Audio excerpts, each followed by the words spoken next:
নবম দশম শ্রেণীর সাধারণ গণিতের পরিসংখ্যানের ছোট্ট একটা টপিক।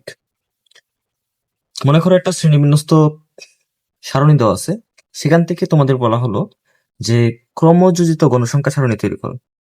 একটা শ্রেণীবিন্যস্ত সারণী দেওয়া থাকলে সেখান থেকে কিভাবে ক্রমযোজিত সারণী তৈরি করবে ছোট্ট একটা প্রসেস দেখিয়ে দিচ্ছে।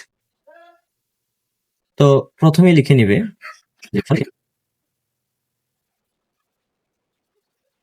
তো প্রথমে এই ঘরে শ্রেণীব্যক্তি, এই কলাম বরাবর গণসংখ্যা, আর এই কলাম বরাবর আমরা ক্রমযোজিত গণসংখ্যা নির্ণয় করব। তো শ্রেণীব্যক্তি আর গণসংখ্যাটা লিখে নিবে।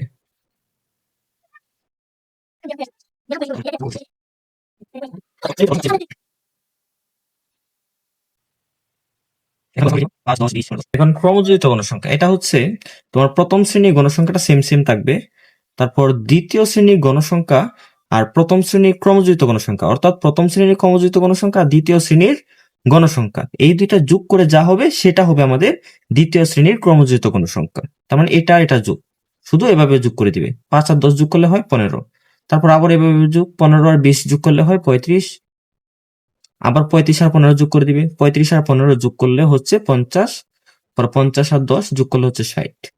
তাহলে n সমান সমান আমাদের 60। এটা হচ্ছে আমাদের কাঙ্ক্ষিত ক্রমযোজিত গণসংখ্যা নির্ণয়। ঠিক আছে, খুবই সহজ একটা টপিক। ধন্যবাদ।